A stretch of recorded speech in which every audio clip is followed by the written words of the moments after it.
Sayyidah Aisyah.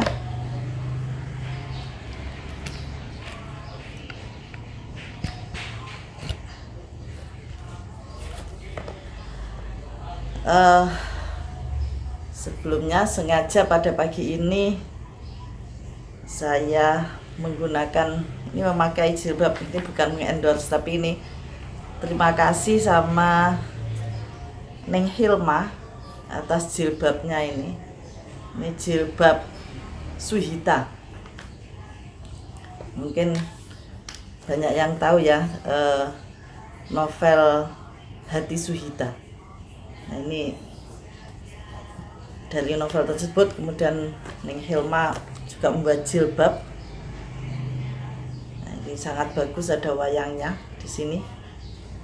Saya sangat suka sekali. Terima kasih Neng Hilma Anis.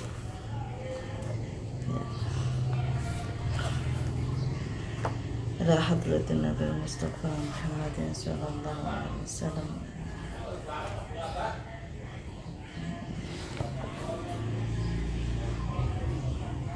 Al-Fatihah. A'udzu billahi minasyaitonir rajim. Bismillahirrahmanirrahim.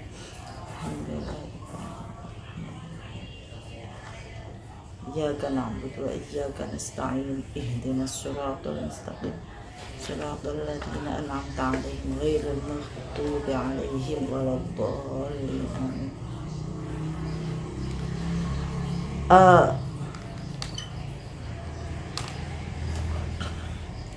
Ya, pagi ini kita akan melanjutkan tentang,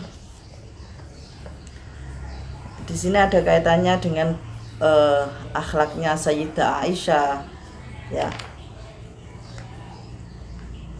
dan juga tentang apa yang diajarkan oleh Nabi kepada Sayyidah Aisyah. Ini sungguh luar biasa. Dan ini akan menginspirasi kita.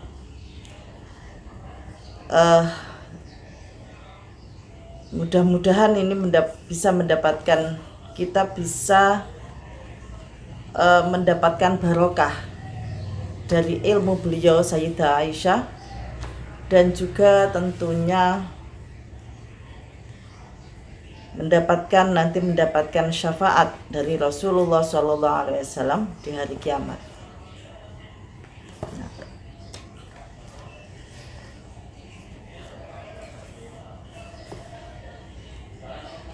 Ini pertama saya akan membacakan tentang apa yang dipelajari oleh Sayyidah Aisyah dan kemudian apa yang diajarkan oleh Rasulullah SAW. Yang pertama tentang surat Al-Quran. Toha awwalu suratin tata'allamuha minal Quran. Toha, surat Toha di juz 16. Awwalu suratin itu adalah surat yang pertama kali. Tata'allamuha, yang belajar sinten Sayyidah Aisyah ing surat tersebut minal Qur'ani, dari Al-Quran. Jadi ada satu riwayat yang menjelaskan bahwa surat yang pertama kali dipelajari oleh Sayyidah Aisyah itu adalah surat Toha.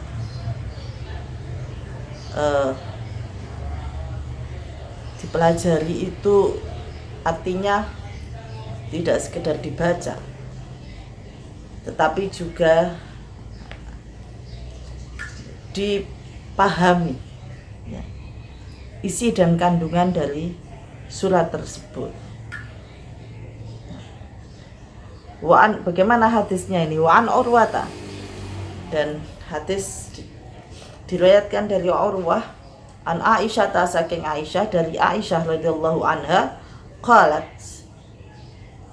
Aisyah berkata, awwalu suratin, adapun surat yang pertama kali, ta'allamtuha, yang aku belajar atas surat tersebut, minal Qur'ani dari Al-Qur'an, Toha ikut Toha. Ada gangguan sedikit. Saya ulangi. Wa an Urwata, hadis dari Urwah, wa an Aisyah dari Aisyah, Sayyidah Aisyah radhiyallahu anha, qalat, Sayyidah Aisyah berkata, awwalu suratin, utawi atau adapun surat yang pertama kali, ta'allamtuha, yang mempelajari, siapa aku Aisyah, ha ing surat minal Qur'ani saking Al-Qur'an, Toha iku surat Toha. Fakuntu, maka aku atau ono sapa ingsun, ing qultu, ketika membaca, siapa saya, ketika saya membaca atau saya berkata, Toha ma anzalna 'alaikal Qur'ana litashqa. Ketika saya membaca, maksudnya surat Toha ayat 1 dan 2 itu, ingkultu orang moco sapa ingsun, maksudnya bukan ketika. Ingkultu orang moco sapa ingsun, Toha ma anzalna 'alaikal Qur'ana litashqa, illa qala, kejaba bersabda, kecuali Nabi bersabda sallallahu alaihi wasallam, la syakiti, jangan memperberat engkau ya Aisyah, wahai Aisyah. Ibnu Asakir, hadis diriwayatkan oleh Ibnu Asakir. Hadis ini menegaskan, menjelaskan ya, bahwa pertama tentang surat yang pertama kali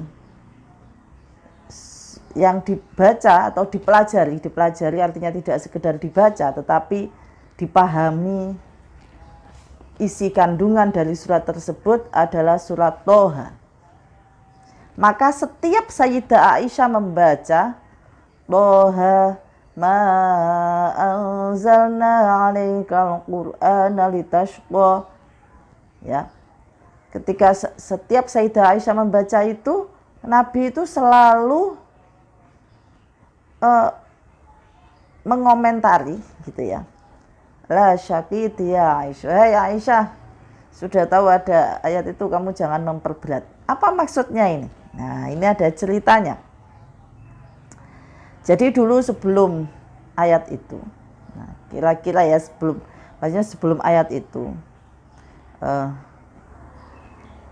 Nabi beribadah ini sangat-sangat bisa dikatakan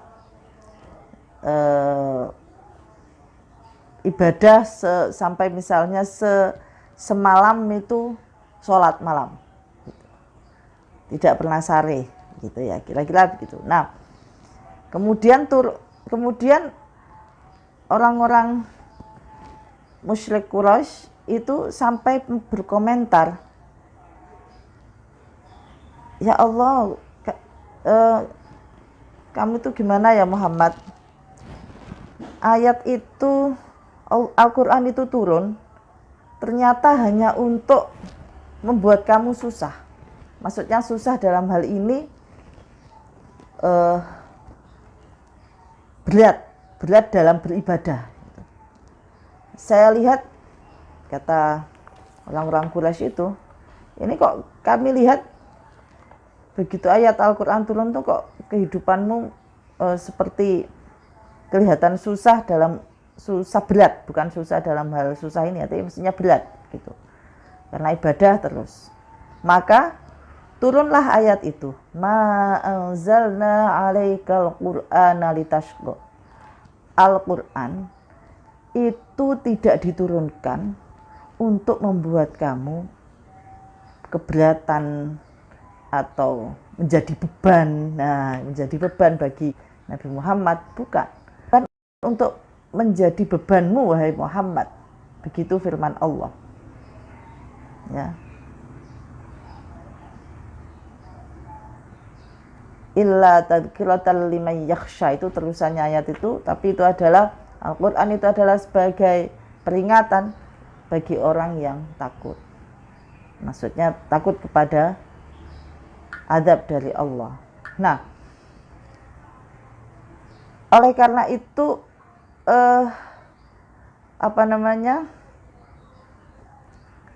kenapa Nabi kemudian selalu berkomentar seperti itu kepada Sayyidah Aisyah? Ini untuk mengingatkan Sayyidah Aisyah bahwa Al-Quran atau yang di dalam Al-Quran ini kan ajaran Islam. Ini ajaran Islam yang diturunkan melalui Nabi Muhammad SAW ini bukan untuk menjadi bebannya umat. Ya. Bukan untuk menjadi bebannya umat. Nah, ini diingatkan, kamu jangan terbebani wahai Aisyah. Ya. Itu sudah kamu pelajari itu Toha, surat Toha itu, ya. Ma anzalna 'alaikal Qur'ana litashqa, bukan untuk menjadi beban sehingga kamu merasa berat dengan beban dari ajaran Islam itu. Saya ingat beberapa waktu yang lalu pengajiannya Gus Mus, ya. Saya mengikuti di Facebook ini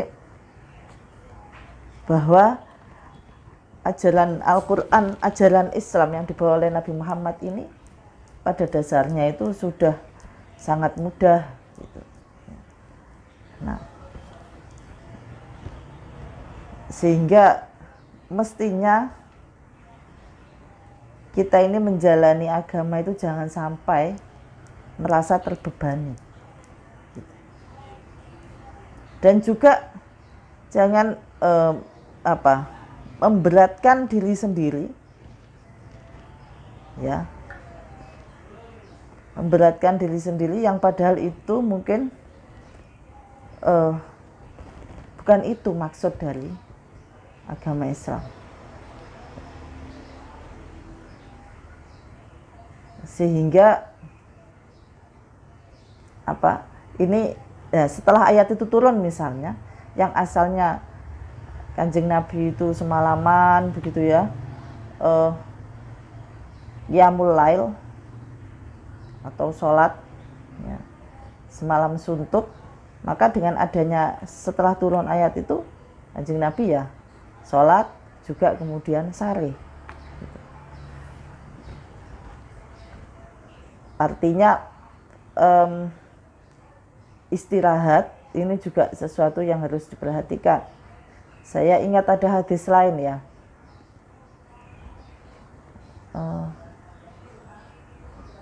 Saya bunyinya kurang lebih begini.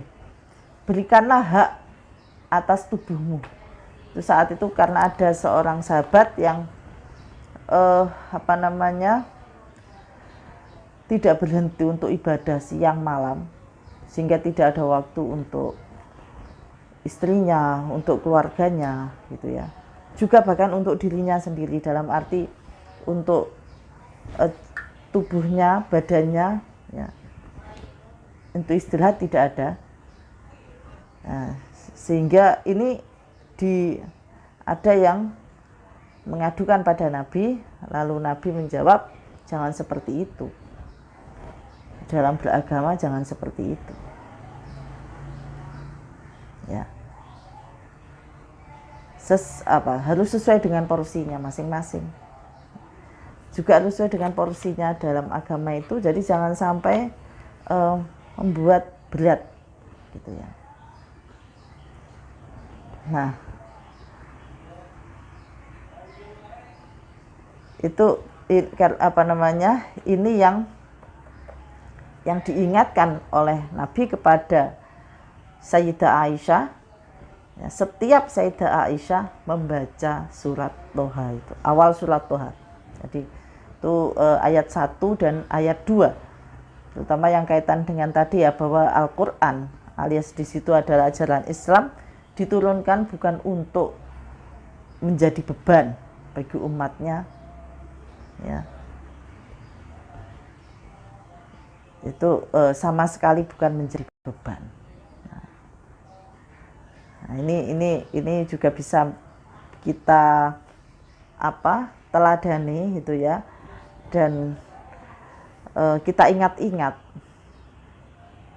bahwa jangan sampai kita merasa sangat sulit gitu untuk menjalankan agama gitu ya. Kemudian ini ada lagi hadis tentang, kalau tadi tentang bagaimana Nabi mengajarkan isi kandungan ayat Al-Quran, dan ini tentang doa. Doa apa yang diajarkan oleh Nabi kepada Sayyidah Aisyah? Tentunya banyak. Nah, ini salah satunya. Wa an Ummi Kulthum binti Abi Bakrin. Nah, Ummi Kulthum ini saudaranya Sayyidah Aisyah. Ya, namanya Ummu Kulthum. Ini saudara perempuan, saudara kandung. Ya. Ummi Kulthum bintu Abi Bakar. Jadi ini meriwayatkan dari perempuan ke perempuan gitu ya. An Aisyah, saking Aisyah radhiyallahu anha, anna Rasulullah, bahwasanya Sayyidah Aisyah bercerita bahwasanya Rasulullah sallallahu alaihi wasallam allamaha, mengajari, Rasulullah mengajari kepada Sayyidah Aisyah hadat du'a, berupa doa ini, ing ikilah doa. Apa doanya? Allahumma inni as'aluka minal khairi kullihi ajilihi wa ajilihi. Ya. Ini doa ini biasanya dibaca bagi jamaah haji atau umroh ketika melaksanakan tawaf. Ini saya ingat ini doa ini apa namanya, selesai tawaf kalau tidak salah ya. Ini doa biasa dibaca bagi jamaah haji atau umroh. Allahumma, wahai Allah, inni as'aluka, aku meminta kepadamu. Ini saat temani ingsun, as'aluka itu meminta, aku meminta kepadamu minal khairi, ya, meminta yaitu kebaikan, kulihi semuanya kebaikan, ajilihi baik yang engkau segerakan, wa ajilihi maupun yang engkau tunda dari kebaikan itu, ma'alimtu minhu, baik itu yang aku ketahui, wa ma lam a'lam, dan yang tidak aku ketahui. Wa a'udzu bika minasyarri kullihi ajilihi wa ajilihi. Begitu juga aku berlindung kepadamu dari segala keburukan, baik yang engkau segerakan maupun yang tunda. Ma'alimtu minhu wa ma lam a'lam, baik yang aku ketahui maupun yang tidak aku ketahui. Wah, ini doa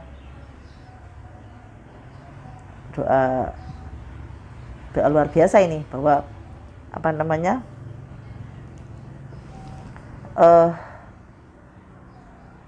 kita meminta kepada Allah. Jadi Sayyidah Aisyah diajari oleh Nabi Muhammad SAW doa ini, yaitu meminta seluruh kebaikan dari Allah. Ya. Baik kebaikan itu yang diketahui, artinya kita tahu bahwa itu baik. Wa malam a'lam, ataupun mungkin kita sebagai manusia, kita mengiranya hal itu tidak baik, tapi ternyata baik. Nah, itu diminta semua. Ajili wa ajilihi, baik kebaikan itu yang disegerakan oleh Allah dalam waktu dekat, dalam saiko saiki, misalnya gitu. Saiko saiki itu apa ya? Masa-masa sekarang gitu, sekarang juga. Wa ajilihi, ataupun nanti yang mungkin apa? Ya itu baik buat kita, tapi mungkin kebaikan ini tidak diberikan sekarang, tapi nanti. Maka mungkin ada ungkapan apa, akan indah pada waktunya itu ya. Akan indah pada waktunya itu. Nah, ini mungkin terinspirasi dari doa ini, bahwa apa, kebaikan itu ada yang memang disegerakan oleh Allah ya, ada yang nanti. Karena apa ya, Allah pasti tahu the right time, timing yang pas itu kapan gitu. Bisa jadi itu baik, tapi kalau diberikan ke kita sekarang mungkin malah menjadi tidak baik gitu ya. Begitu juga kebaikan itu yang kita ketahui atau tidak kita ketahui ya.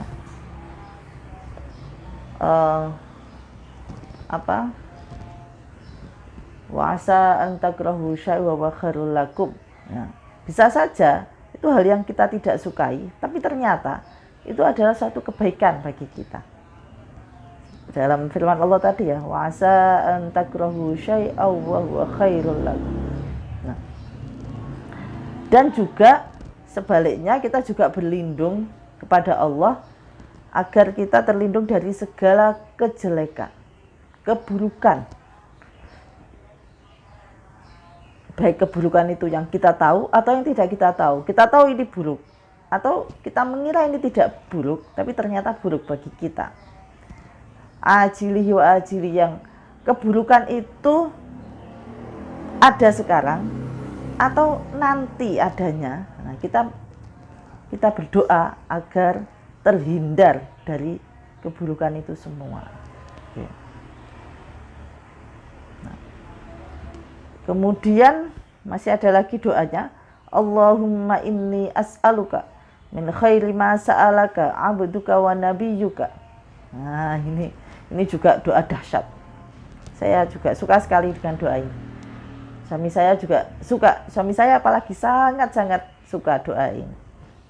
Hampir di setiap doanya suami saya itu melantunkan doa ini doa dahsyat. Allahumma inni as'aluka, wahai Allah, aku meminta kepada Engkau, min khairi ma sa'alaka abduka wa nabiyyuka. Ada lagi yang begini, min khairi ma sa'alaka minhu abduka wa nabiyyuka. Ini dalam riwayat yang lain. Kalau yang di sini, min khairi ma sa'alaka abduka wa nabiyyuka. Aku meminta kepada Engkau atas segala kebaikan yang diminta oleh hambamu dan nabimu. Oh. Luar biasa ya. Maksudnya, aku meminta kepada Engkau ya Allah segala kebaikan yang diminta oleh hambamu dan nabimu. Jadi hambamu juga nabimu, maksudnya di sini Nabi Muhammad SAW meminta kebaikan apa kepadamu, aku ya meminta itu. ini dahsyat ya. Jadi misalnya Nabi meminta apa, ya aku minta yang diminta Nabi itu. Sama, kira-kira begitu. Nabi meminta kebaikan ini, aku ya sama, aku minta yang itu. Hambamu yang soleh meminta ini, aku ya sama, aku mau meminta yang itu. Nah, ini dahsyatnya doa ini.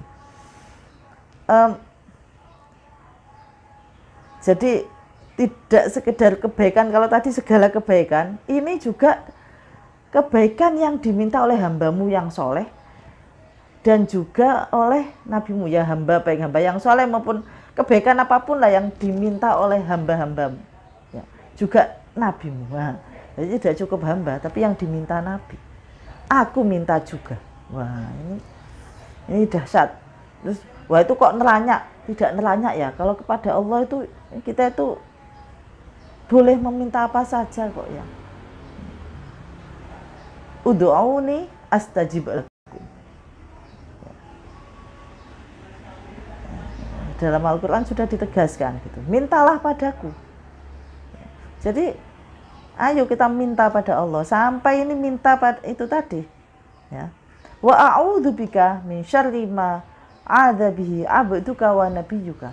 Juga aku juga berlindung kepada Engkau ya Allah dari segala hal yang hambamu dan nabimu juga berlindung kepada Engkau.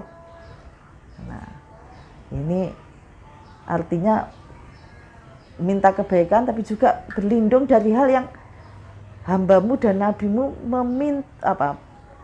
berlindung dari keburukan itu. Nah, ini makanya dahsyatnya doa ini ya. Jadi misalnya hambamu minta berlindung agar terhindar dari virus corona misalnya ya, ini yang paling apa ya, yang kontekstual sekarang misalnya. Ya aku meminta seperti itu agar aku juga berlindung dari hal itu. Pada saat itu Nabi Muhammad berlindung dari apa, aku juga berlindung dari itu. Nah ini yang diajarkan oleh Nabi kepada Sayyidah Aisyah. Doa dahsyat ini yang kita juga bisa menirunya gitu ya. Kemudian ditutup dengan Allahumma inni as'aluka al-jannata wa ma qarraba ilaiha min qaulin wa amalin wa a'udzubika minan nar wa ma qarraba ilaiha min qaulin wa amalin.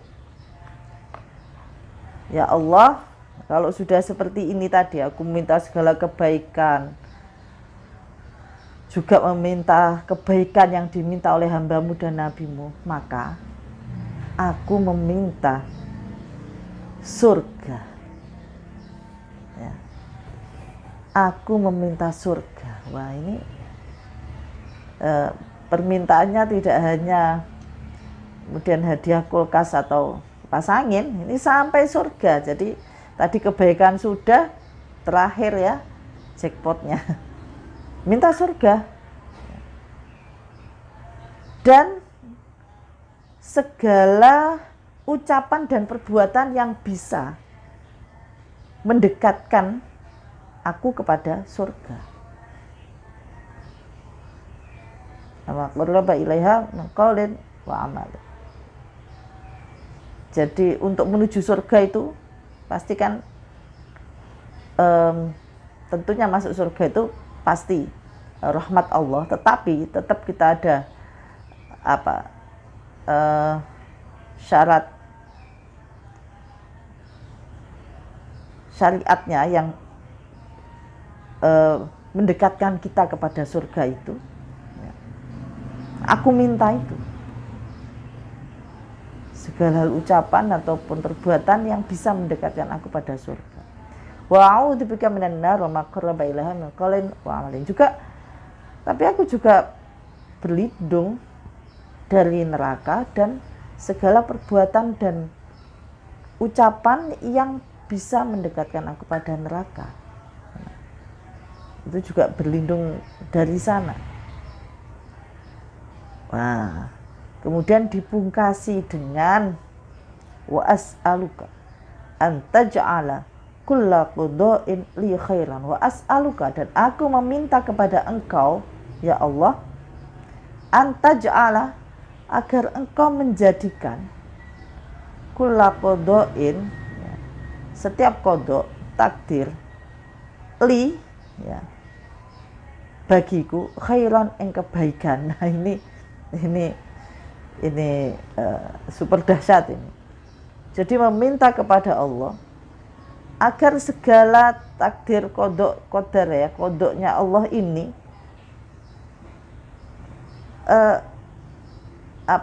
yang baik-baik saja untuk kita. Wah ini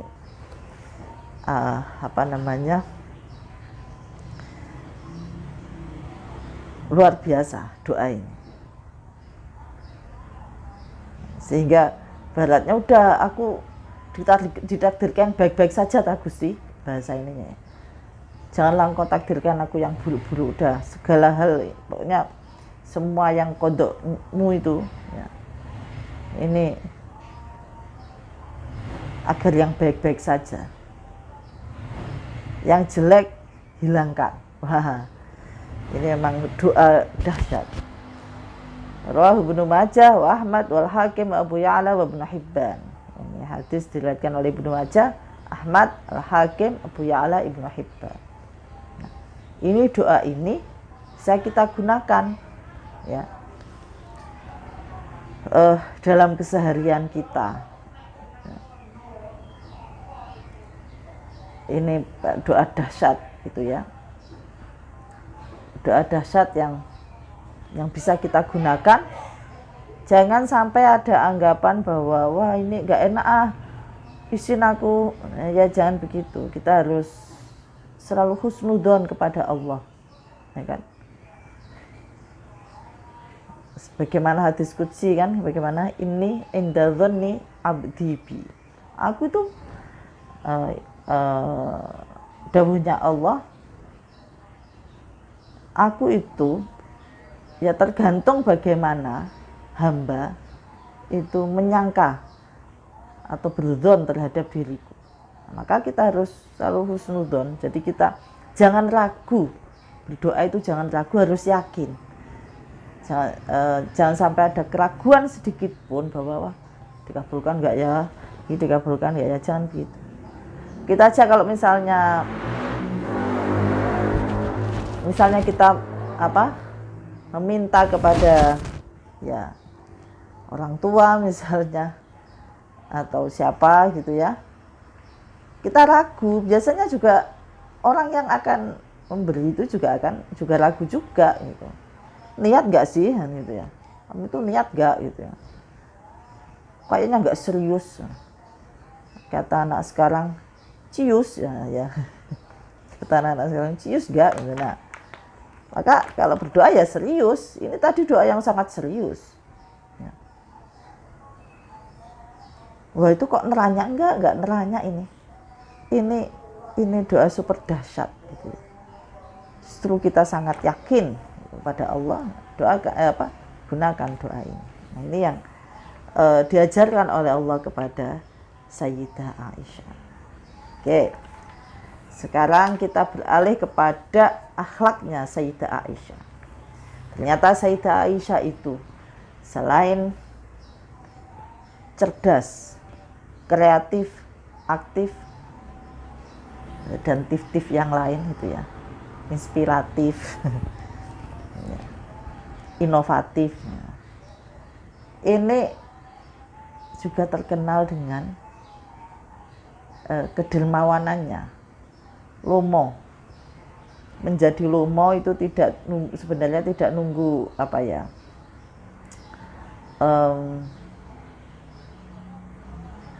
menunggu kita punya kelebihan harta misalnya. Lomo itu memang sifat ya, yang sebenarnya bisa kita tumbuhkan, bisa dilatih. Kapan melatihnya? Ya sejak kecil bisa dilatih itu. Sifat lomo itu, sifat dermawan. Nah, ini ada cerita. Wa'an Ya'ish bin Tukhfah bin Ibni Qais al-Ghifari qala kana ana sapa abi, bapaknya Ya'ish, yaitu Tukhfah berarti, min ashabis suffati, itu termasuk ashabus suffah. Ashabus suffah itu para sahabat muhajirin yang sangat miskin, tidak punya tempat tinggal, tidak punya kerja, tidak punya keluarga, sebatang kara. Nah, ini dulu tinggalnya di bahasa sekarang emperan masjid, ada atap begitu ya, di Masjid Madinah dulu itu memang awalnya mereka tinggal di belakang masjid gitu, di mihrab. Kemudian ketika ada kiblatnya pindah dari Baitul Maqdis ke Baitullah, ke Ka'bah itu, lalu kemudian mereka istilahnya ya udah sama Nabi ditempatkan di ada emperan masjid gitu yang ada atapnya. Jadi mereka ahli sufa ini benar-benar fuqara ya. Jadi kalau miskin itu kan masih mending, nih fakir. Jadi fakir itu di bawahnya miskin. Pada masa Nabi, menurut riwayat itu ada sekitar 70 yang termasuk ahlus suffah ini. Ini benar-benar orang fuqara ya, orang fakir ya, bukan orang punya terus tinggal di masjid, lain lagi gitu ya. Ini memang benar-benar ya nggak punya rumah dan juga nggak punya kerja yang mereka nggak punya kerja yang tetap gitu ya, dan ya sebatang kara. Nah, siapa kemudian yang menghidupi mereka? Ya para agniya atau orang-orang yang peduli pada mereka ketika ke masjid, mereka bawakan makanan, ya istilahnya untuk mereka bisa survive gitu. Nah, ini harus dipahami benar-benar fakir ya, bukan kemudian misalnya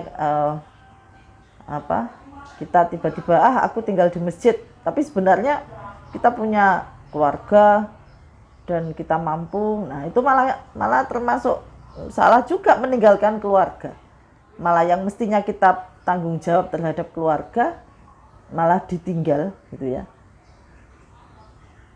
untuk kemudian hidup di masjid. Saya kira itu juga tidak pernah dicontohkan oleh Rasulullah.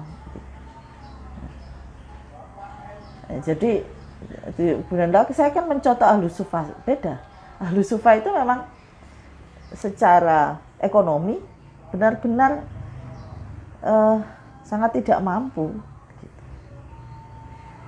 dan juga tidak punya keluarga, ya mereka makanya tinggal di situ karena nggak ada keluarga, nggak ada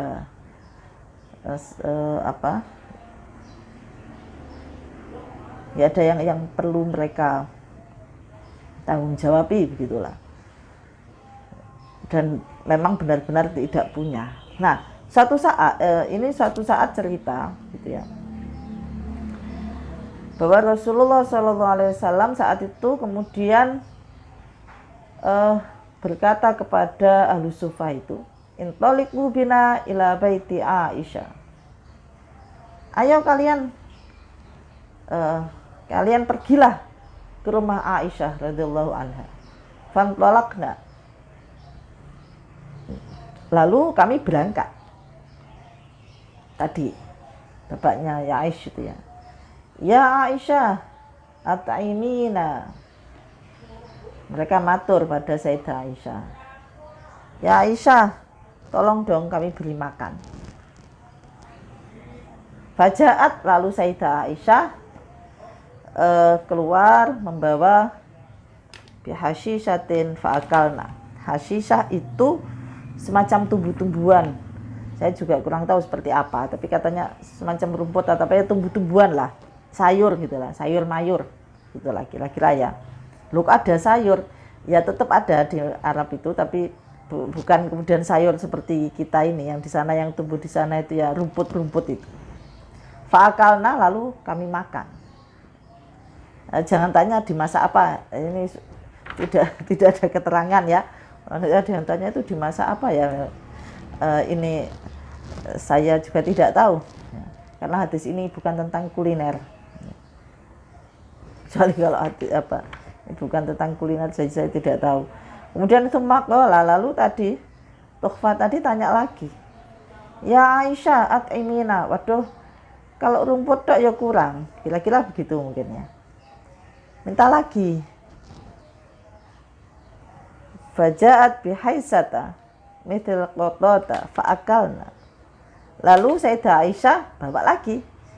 Oh masih, ya ini adalah haisah itu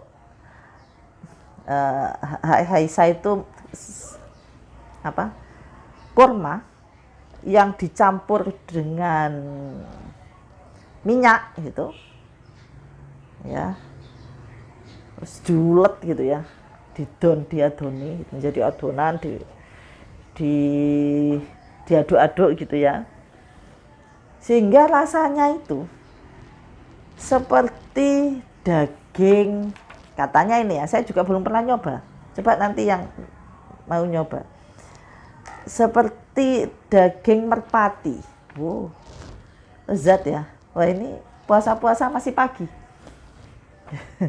Jadi kurma diaduk dengan minyak itu. minyak samin. Di situ minyak samin itu bukan minyak-minyak ini ya, tapi semacam kayak butter gitu ya. Kalau sekarang mungkin seperti butter gitu, atau mentega, semacam itu. Jadi di Arab tuh ada yang seperti itu, yang dan diaduk begitu. Lalu rasanya, nah itu akan seperti itu tadi.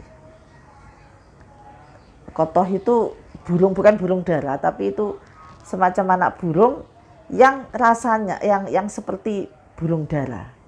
Nah, itu namanya kotoh. Nah, seperti itu rasanya, ya. Ya ini makanan, ini kan makanan khas Arab ya, jadi kita juga mungkin sulit untuk membayangkan. Mungkin kalaupun mencoba mungkin juga tidak sama persis gitu. Semakola setelah itu, ya Aisyah, iskina, sekarang aku minta minum. Kami minta minum, kami ini kan banyak. Fajat lalu Sayyidah Aisyah membawa biqadahin saghirin fasyaribna. Membawa satu ya tempat kecil gitu, entah ceret atau apa gitu ya. Lalu mereka semua minum.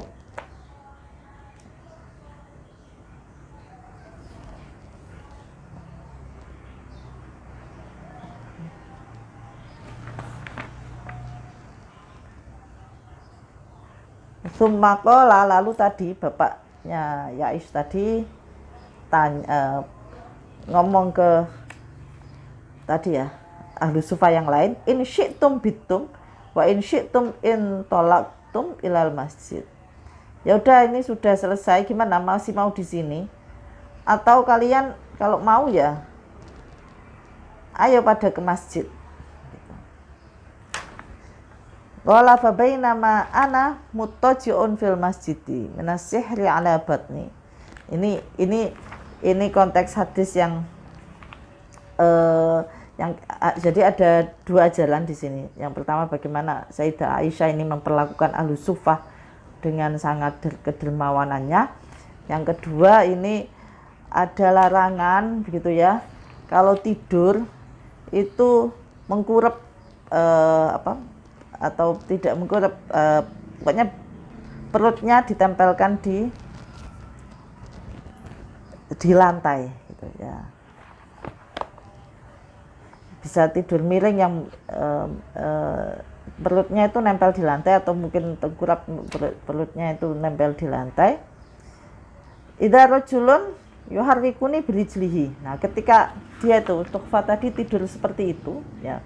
Ketika di masjid, mereka semua dari Sayyidah Aisyah akan balik ke masjid. Terus karena merasa sakit di perutnya, nah menempelkan perutnya di lantai sambil tidur begitu. Lalu tiba-tiba kok ada yang kakinya digerak-gerakkan tuh, ini siapa yang menggerak-gerakkan kakiku? Ternyata Rasulullah. Inna hadhihi daj'atun yabghaduhallah. Tidur seperti ini enggak disukai oleh Allah. Qala fa nadartu fa idza Rasulullah. Ini siapa tuh yang tadi yang terus kok dawuh seperti itu, siapa? Ternyata Rasulullah. Nah, ini yang kedua, bahwa ketika di masjid ya, etikanya jangan sampai kita tidurnya itu sampai kemudian perutnya kita ditempelkan di lantai gitu. Ini sebagai etika ya. Nah, tapi kita tadi fokusnya adalah kepada bagaimana Sayyidah Aisyah memperlakukan ahlu suffah dan dengan sangat-sangat lumonya.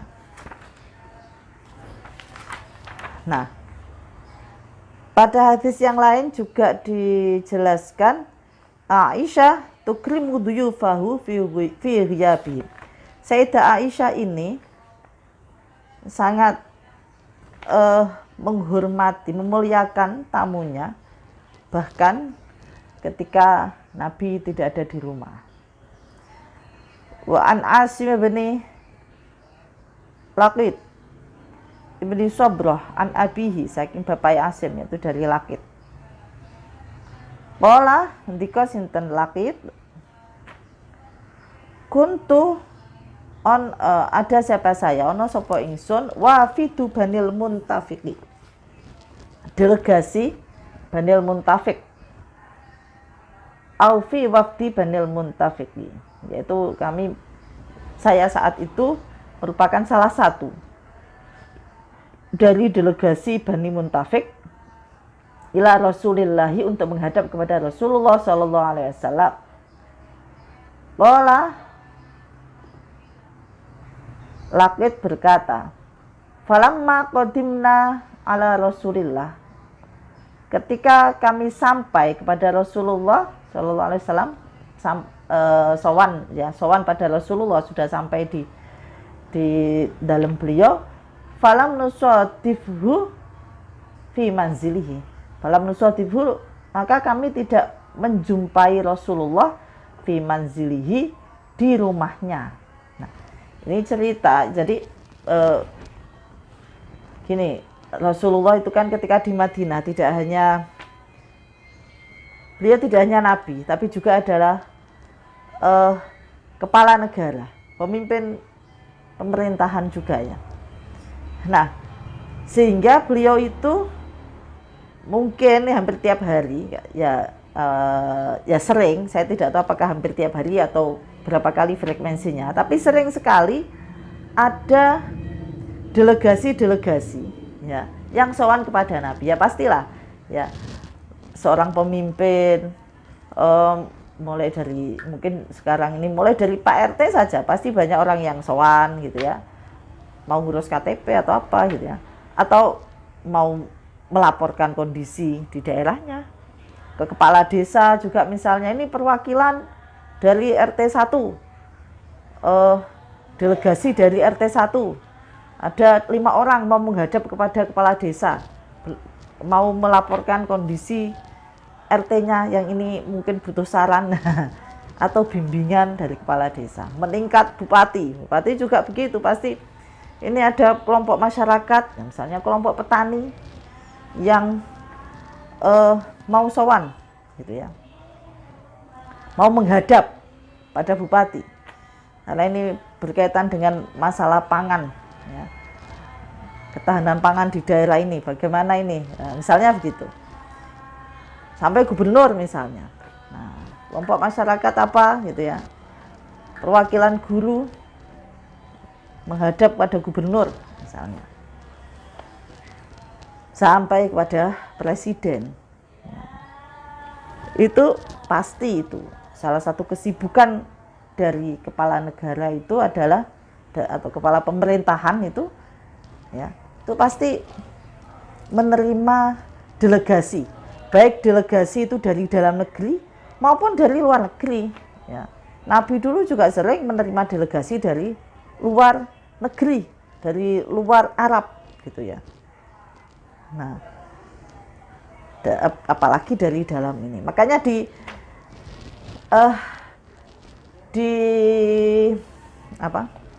sekitar rumah Nabi yang sekarang menjadi Raudhah itu, di Masjid Madinah, Masjid Nabawi di Madinah, itu kan ada tiang-tiang atau ustuwanah. Nah, salah satu tiangnya itu ada yang namanya ustuwanah al-wufud, tiang delegasi. Apa maksudnya tiang delegasi?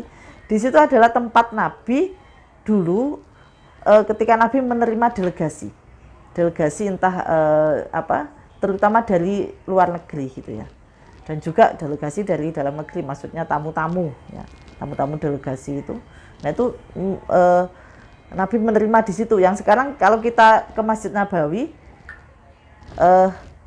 kita melihat di tiang-tiang itu akan kita baca salah satunya ustuwanah al-wufud di dalam ya, yang di sekitar Raudhah. Jadi kalau misalnya berkesempatan ziarah ya, ziarah ke Rasulullah Shallallahu Alaihi Wasallam di Masjid Nabawi, di Raudhah situ, kita akan coba lihat salah satu tiang itu. Nah, ada tulisannya ustuwanah al-wufud gitu. Nah disitulah Nabi biasanya menerima tamu-tamu resmi negara, atau kita bilang delegasi. Nah, di Arab saat itu kan masyarakat kelompoknya itu kan bani-bani begitu, atau kabilah gitu ya. Nah, maka saat itu Laqit ini menjadi salah satu dari utusan atau delegasi yang mereka mau sowan kepada Nabi Muhammad SAW. Nah, ketika mereka mau sowan sudah sampai di sana, ternyata loh Nabi nggak ada. Ya, loh kok nggak WA dulu belum ada WA ya. Kok nggak pakai email dulu, nggak ada email. Kalau sekarang kita kan mau mungkin kita mau menghadap bupati gitu ya, atau presiden atau gubernur, kita bisa kirim surat dulu gitu, atau email atau apa, ada waktunya jam berapa. Nah, kalau dulu ya tidak ada juga gitu ya. Nah, sehingga ketika ke sana, oh ternyata tidak ada Nabi. Waswadafna Aisyata Ummul Mukminin. Tapi di situ kami bertemu, maksudnya kami di sini adalah delegasi tadi, bertemu dengan Sayyidah Aisyah. Qala, lalu ini Laqit cerita. Fa'amarat lana bi khazirata. Lalu bi khaziratin, lalu Sayyidah Aisyah ini fasuni atlana. Maksudnya Sayyidah Aisyah ini membuatkan kita makanan gitu ya. Makanan itu berupa daging yang dipotong kecil-kecil dan dimasak dengan air yang banyak dan juga garam. Gulai, nggak tahu, nggak ada santannya, apa ya saya kurang tahu ini masakan seperti itu ya. Mungkin kalau sekarang soto gitu ya. Aduh, bayangkan soto ya.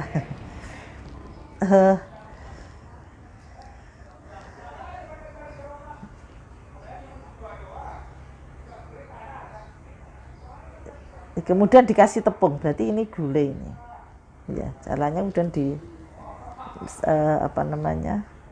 kasih tepung di situ. Nah mungkin ini gulai, dibuatkan gulai gitu ya. Oh, kan gulai kan lama ya, mungkin dulu tidak lama, saya kurang tahu. Yang jelas itu tamu itu tadi tidak dibiarkan Nabi nggak ada pulang, nggak begitu ya. Ini dari jauh ya, maksudnya ya dulu kan belum ada kendaraan, mereka harus naik unta gitu ya, atau jalan kaki untuk menuju dalam Nabi. Sehingga tamu jauh-jauh seperti itu tidak kemudian, loh kok udah ada Nabi kamu kok kesini, pulang saja, tidak. Tapi disuguhi ya. Wala wa utina bikinain fihi tamrun. Lalu setelah itu juga Sayyidah Aisyah juga menyuguhi tadi daging itu tadi juga ada kurma juga gitu. Jadi tadi daging sudah, kemudian juga disuguhi kurma. Abu Dawud. Nah, ini rawahu Abu Dawud, diriwayatkan oleh Abu Dawud. Ini menunjukkan ya bagaimana etika kita sebagai tuan rumah. Kalau ada tamu kemudian mencari siapa, di situ tidak ada, ya jangan nggak ada, pulang saja ya atau gimana.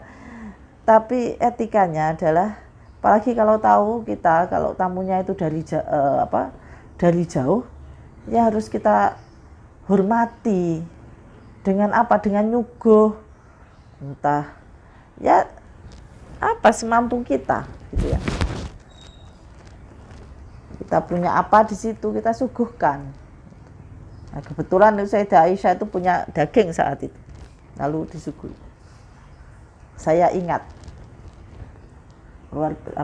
maksudnya saya ingat, saya menjadi terharu, mungkin ini bagian dari keluarga tersebut menjalankan mereka menjalankan hadis ikramud duyuf. Karena ada itu hadis juga kan yang man kana yu'minu billahi wal yaumil akhir falyukrim dhaifahu. Nah, ini ukuran seseorang beriman kepada Allah dan hari akhir itu salah satunya adalah dengan bagaimana kita menghormati tamu. Nah, saya pernah satu saat karena tugas saat itu di Saudi gitu ya, yang mengharuskan kami bertemu dengan salah satu penduduk di sana. Yang penduduk itu asalnya dari dulu awalnya nenek moyangnya, tapi sudah puluhan tahun tinggal di Saudi. Tapi dulu nenek moyangnya berasal dari Pakistan. Nah, kami tugas itu mengharuskan kami untuk bertamu di situ. Kebetulan rumahnya di daerah Ji'ronah situ ya. Ji'ronah itu tempat mikot, jadi keluar dari Mekah sedikit gitu ya. Daerah yang berada di luar Mekah. Nah, tapi dekat dengan Mekah. Nah, kemudian di situ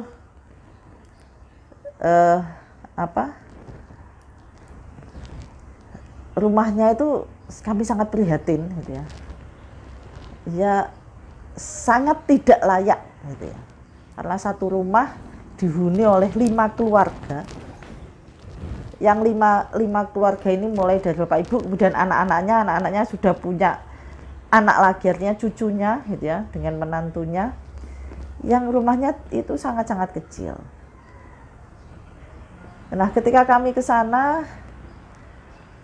kebetulan yang perempuan cuma saya, sehingga saya kemudian masuk sendiri ke bagian perempuan dan ketemu dengan ibu atau yang sudah menjadi nenek itu. Saya menyapa, ya belum kenal awalnya ya, kita ngobrol, memperkenalkan diri ngalor ngidul gitu ya. Nah, ternyata menantunya itu tiba-tiba dia menyiapkan gandum gitu.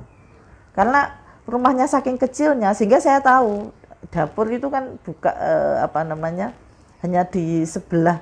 Saya ngobrol sama mbahnya tadi itu, kemudian di situ saya ngelirik gitu loh, bikin adonan. Saya kira mungkin itu untuk anak-anaknya, karena itu banyak anak kecil-kecil atau cucunya Simbah itu yang di situ gitu. Wah, ini anak-anaknya kelihatan memang kelaparan gitu, maksudnya ya kelihatan anak kecil kalau lapar gitu kan ya. Mungkin ini mau membuatkan buat anaknya. Jadi mulai dari gandum dibuat jadi roti, sampai jadi roti gitu ya, sampai jadi roti dari tepung itu dibuat sampai jadi roti Arab yang tamis, itu namanya, yang tipis gitu. Setelah jadi satu nampan gitu ya, 2 nampan, yang satu nampan disuguhkan di yang tamu laki-laki ya. Jadi tim kami itu di luar dengan yang tuan rumahnya laki-laki itu, kemudian yang satu disuguhkan ke saya. Saya kaget loh, saya bilang, sudah itu buat anakmu. Enggak, ini buat kamu, buat saya maksudnya. Nah, sementara anaknya itu disuruh makan kerupuk, jadi ada kerupuk kecil-kecil itu. Wah, saya itu kan ya gak mentolo makan itu sambil, waduh ya, ini akhirnya saya bagi ini ya gimana, kecil-kecil sambil melongo-melongo gitu banyak. Nah, sementara ibunya gitu ya, saking ingin menghormati tamu, kamu kan tamu kita gini-gini gitu ya, itu sampai kita dibikinkan itu tadi roti. Akhirnya saya bagi, saya ambil sebagian kecil, terus saya bagi-bagi, saya kasihkan ke anak-anaknya itu. Saya bilang, udah ini kan hak saya, kamu memberi saya, ya sekarang saya memberi ini. Nah, awalnya wah nggak usah tuh, nggak apa-apa, saya bilang gitu. Udah ya saya tetap makan, bagaimanapun ya kita juga harus itu kholus surur gitu ya. Kalau kita disuguhi itu kita harus itu kholus surur juga ya. Etika kita sebagai tamu itu juga harus menyenangkan tuan rumah dengan memakan itu. Sambil saya aduh kayak nggak mentolo gitu ya dengan kondisi rumah yang seperti itu, dan mungkin persediaannya itu satu-satunya ya tepung itu, tapi karena hanya untuk ikramud duyuf itu sampai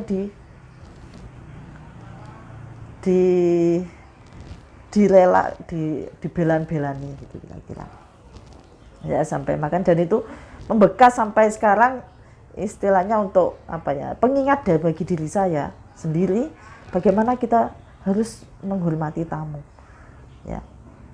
Ini yaitu kita juga itu kan sesuai juga tadi dengan hadis Nabi ya, bagaimana ciri-ciri orang yang beriman itu adalah yang ikramud duyuf, menghormati tamu.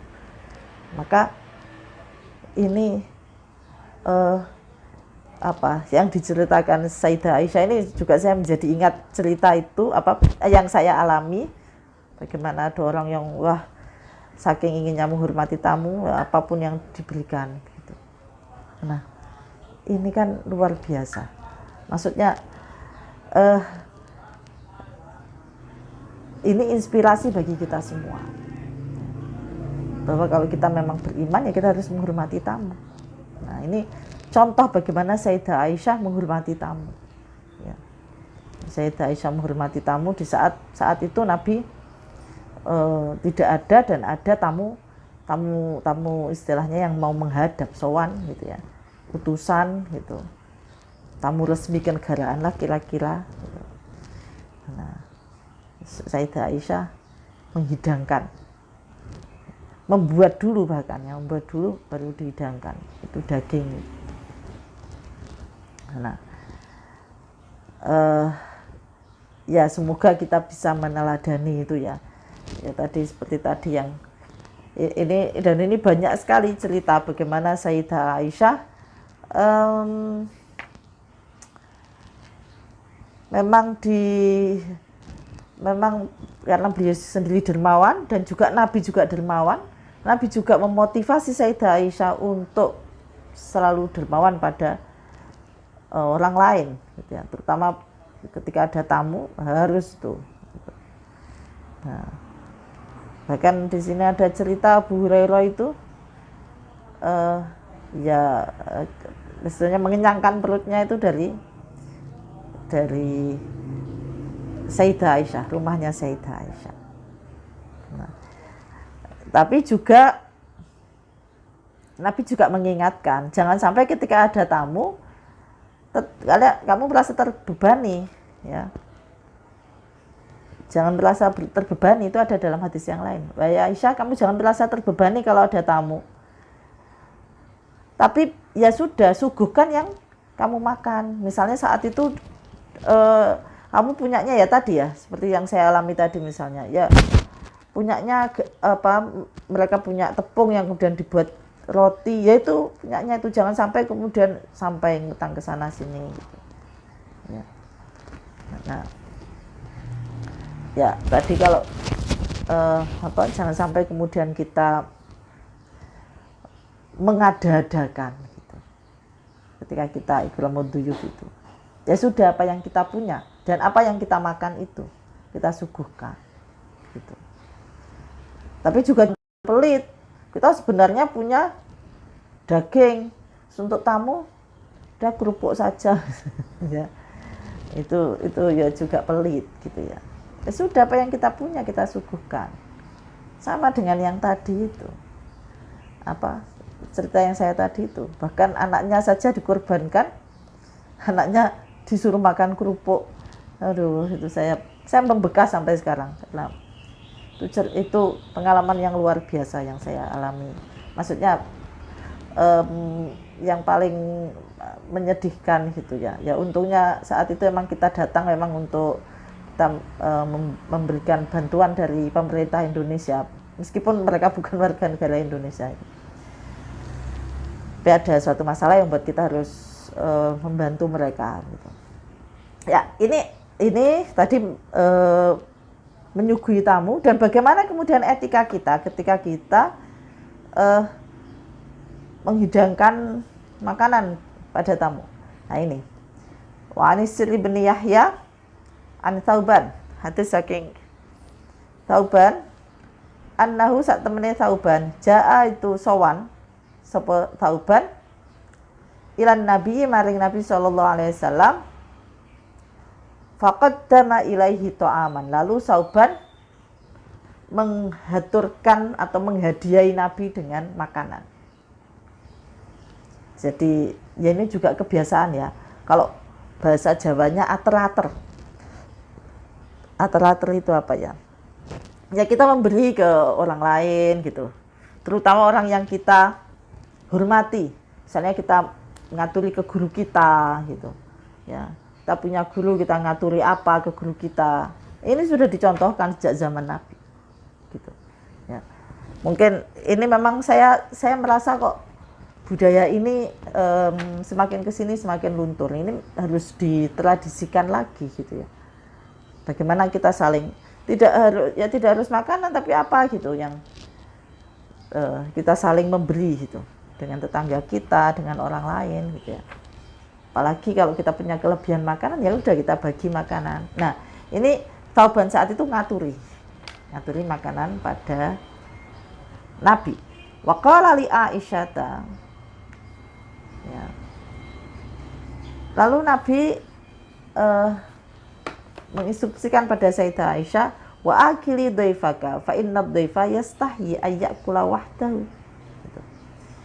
Ya, ketika diaturi begitu, kemudian Nabi memang mengajak Thauban itu makan bersama-sama. Gitu. Ya udah, ini kan dari kamu, ayo kita makan bareng. Itu nggak apa-apa, nggak timbul. Timbul itu apa ya? Kok timbil, apa namanya? Bukan timbil, apa istilahnya itu yang kalau kita memberi terus kita makan lagi yang kita beri. Itu tidak seperti ini. Ini kan Nabi yang mengajak, ayo makan bareng-bareng.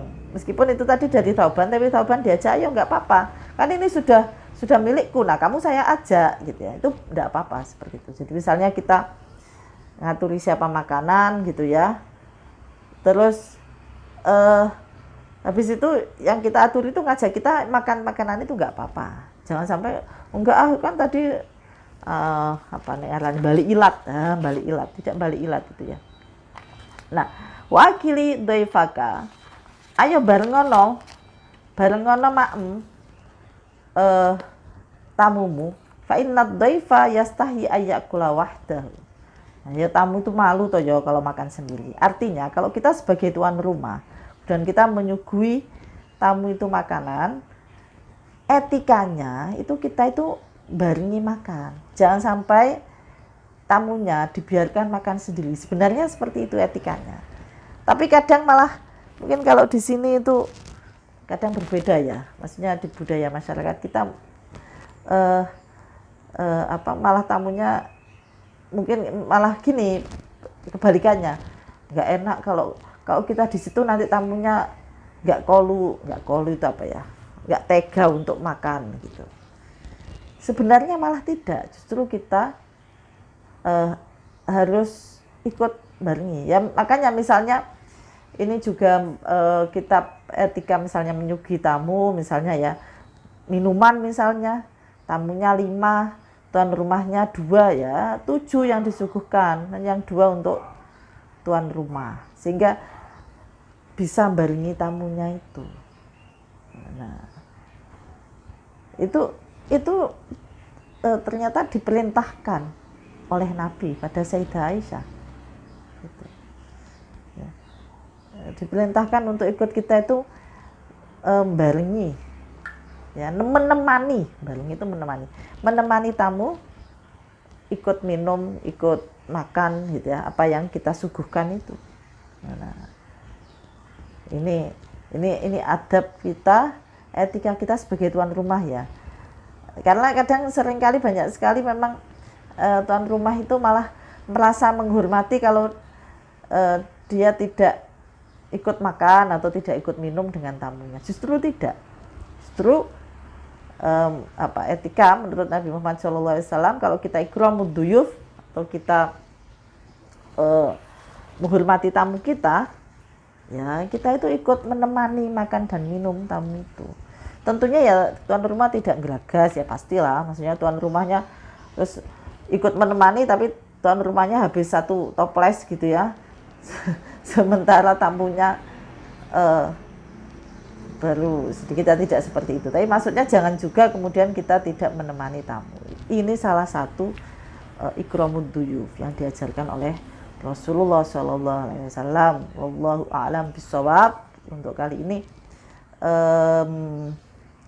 kita cukupkan sekian, dan kita akan bertemu lagi hari Selasa, karena kalau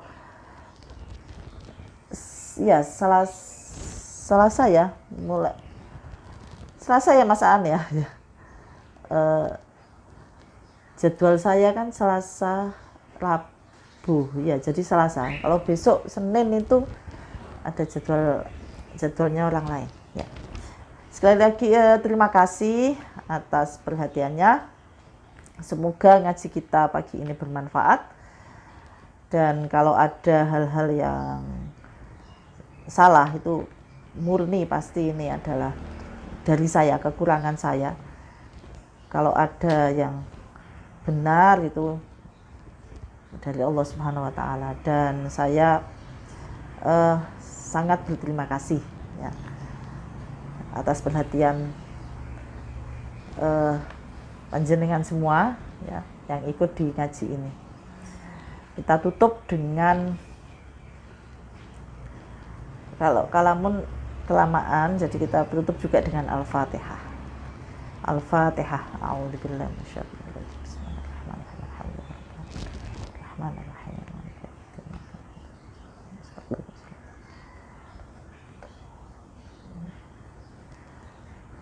Wallahu muwaffiq ila aqwamit thoriq. Wassalamualaikum warahmatullahi wabarakatuh.